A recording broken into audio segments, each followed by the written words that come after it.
Hi, welcome back, Trickers and Trickers. Well, time for the final episode review of the day, which is The Alternate. In his bar, Quark is trying to sell pieces of plague to a Frankie customer when Odo walks in and comes up to Quark. The other Frankie leaves upon hearing Quark's asking price, but Odo takes out Latinum as if to buy some of the remains, before informing Quark that he wants to buy parts of Plague. But that is impossible because Plague is still alive and well on Kosala too. Quark claims he bought the remains in good faith and demands Odo investigate the fraud against him. As they are discussing this, Dr. Mora Paul enters the bar and calls out Odo. As Quark starts to talk to Dr. Mora, Odo leaves in disgust, with Dr. Mora walking with him. They head to the Replimat, where Dr. Mora hints that he may have found a clue to Odo's origins. Dun dun dun! Benjamin Sisko is sitting on a couch reading a pad in his quarters when Jake tries discreetly leave to meet Nog. Sisko asks Jake about his homework, and upon hearing that it is done, tells Jake he can't leave because he should be listening to Klingon opera to appreciate their culture. In frustration, Jake asks his father when was the last time he listened to Klingon opera. Sisko informs Jake that it was when he was his son's age, and then suggests that Jake invite Nog over and they can listen to the Klingon opera together. Jake walks off in frustration as Odo enters. Odo requests the use of a runabout for investigation of a planet in the Gamma Quadrant, where DNA similar to Odo's has been found. Jadzia joins Odo, Dr. Mora, and a Bajoran scientist named Dr. Weld on the runabout. Dr. Mora encourages Odo to tell Jadzia the story of when he was in the lab, but then repeatedly interrupts Odo to correct him. The four people beam down to the planet LS6 and begin to scan the surrounding area. They come upon a tall artifact. Apparently it was important to its makers, but the lettering on it is unrecognizable. Jadzia suggests taking it back to the station so that the computers there decipher it. As they're engaged in looking at the artifact, Dr. Weld comes across a life form which has similar DNA to Odo. The silicate-based creature is placed in a container and the artifact is transported up to the runabout. But as soon as it leaves the surface of the planet, the ground begins to shake and a toxic gas is released. In seconds, only Odo is left standing. He orders the runabout's computer to log into the comm badges and transport them back on board. In the infirmary on the station, Dr. Bashir is caring for the two Bajorans and Jadzia Dax, though he will need more time to understand what happened. Odo wasn't affected by the gas as the others were, presumably because he has no respiratory system, so he joins Miles O'Brien studying the silicate-based creature that was found on the planet. Along the way, Sisko walks with Odo, presuming he is worried about Mora as his son would if his father was ill. Odo appreciates the thought, but informs Sisko that he doesn't see Mora as a father figure. O'Brien states that the creature keeps changing, and that he's put a level 5 security field on it. It's been frequently reproducing and undergoing a metamorphosis. He observes the artifact they brought back for a second, then leaves. That night, Sisko is sleeping when Major Kier wakes him up and asks him to come down to the science lab. The lab has been trashed, and the case that the life form was in has been broken apart. Uh-oh. The crew looks for signs of what has happened, while Odo sets up a scan for the missing life form, and the station goes to yellow alert. O'Brien knows that the life form might have gone through the ventilation. Dex enters the science lab and Odo leaves to talk to Dr. Mora. There, Mora attempts to leave sickbay to help find the creature, but Odo convinces him to stay. As O'Brien crosses the ventilation duct and searches the life form with a tricorder, he is informed by Sisko that there was a malfunction in the lab's security cameras and a temporary increase in heat. He suggests the life form that feeds off the computer's power, but there should have been an increase detected. Then he hears something and follows the sound. He comes across a structural breach, and when putting up his hand to touch the structure, it breaks, pouring down some kind of liquid. He identifies it as the missing life form and states that it is now dead. Dr. Bashir studies the life form and determines that it needs more carbon dioxide to survive. As he is in the infirmary, he hears a noise coming from the ceiling. He isn't able to find anything, but as he resumes his work, a tentacle comes up from behind and grabs him. He struggles and lets go. Then he uses a laser scalpel to cut the creature. The life form retreats back through the ceiling vent, and Bashir calls security down to the infirmary, reporting an intruder alert. After a team arrives, Bashir explains to them what he has seen, but he did not get a good look at the creature. However, he did agree that the room was warm, so Odo suggests looking for RF energy and the same power fluctuations they saw in the lab. Dex finds organic residue traces, giving more analysis to do. Sisko puts the station on red alert and Odo suggests closing the promenade. As Odo and Mora walk away from the infirmary, Mora remarks on Odo's handling of his job, talking about the similarities between police work and the scientific method. He's quite proud, like a father recognizing a child following in his footsteps.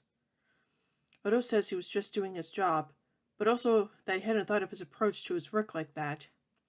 Odo and Mora arrive at the lab, and Jadzia reports Nolik translating the symbols or with the residue. Jadzia starts a cross-tabulation analysis, and while it runs, Mora talks to her about Odo. She says he's private, but invaluable on the station.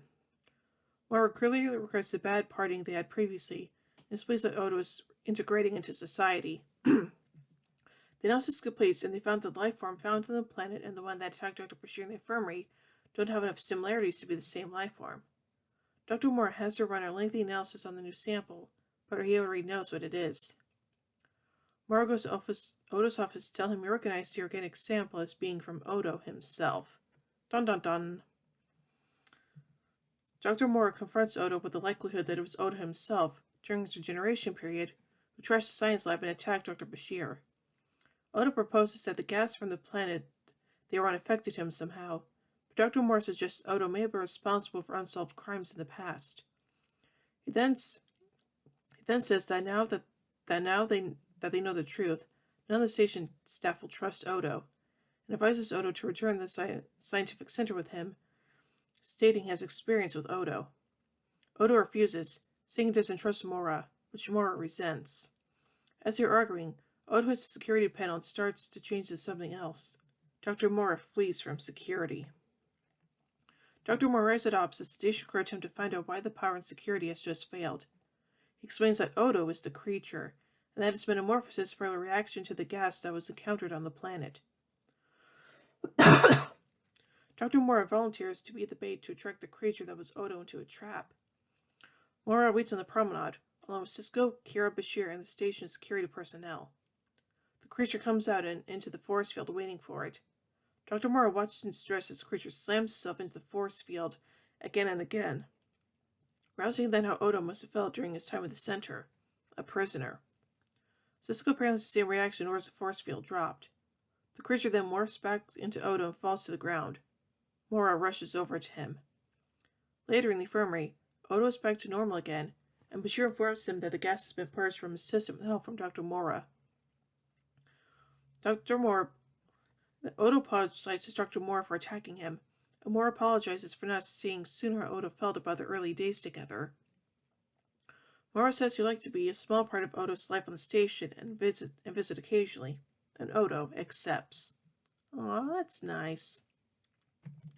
So anyway, let's take a look at some background information about this episode, beginning with story and script.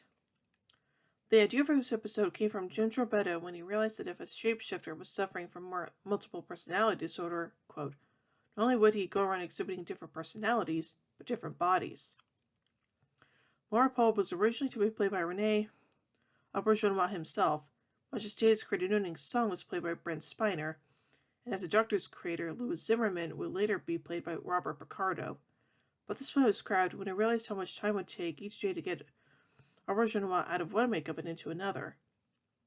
Most DS9 episodes were shot in 7 days, but it was estimated that with Auberjonois playing both parts, it would take at least 14 days to complete the shoot. When telling Odo the story about his father, Sisko seems to imply, without actually saying it, that his father passed away after becoming ill. Joseph Sisko ultimately made 6 appearances in the series, his first one taking place almost exactly 2 years after this episode. Possibly because of the information disclosed in this episode, it's mentioned in the script of Homefront that, quote, 7 years earlier, Joseph fought a debilitating battle against a severe illness, barely surviving. He's never gotten back to full strength, but he's determined to live out the rest of his years with gusto. The script for this episode was sold off on the It's a Wrap sale and auction on eBay. And now on to the production of this episode. Special effects supervisor Glenn Neufeld wasn't especially pleased with how this episode turned out. primarily due to the fact that he feels the audience sees too much of the monster. Quote, I figured out the way the script is written. By my timing, we'll be looking at the creature for a minute and a half of screen time. 30 cuts between 3 and 15 seconds each at various times in the show. I was forced to point out that in the movie Alien, up to the moment where we really see it, there are hundreds of frames of the creature. And do we really want to see our creature all that time? And of course, the answer was yes. Dennis McCarthy scored the music for this episode. McCarthy commented, quote, I treat it like a horror film. An orchestra can give you tremendous horror effects, but can also sound dated. Adding the synthesizer pushes you into the era that we're in now. Now, finally, let's take a look at some continuity surrounding this episode. James Slane made his first of two appearances as Dr. Maura Paul in this episode. He reprised the role in the 5th season episode, The Begotten. This episode establishes that travel time between Bajor and Deep Space Nine is 5 hours. However, in The Storyteller, Bashir says that the journey from the station to Bajor takes 2 hours. The discrepancy is reasonable, being Bajor an orbiting planet and not a fixed point in space. This episode is the last Star Trek episode to be directed by David Carson. He went on to direct Star Trek Generations.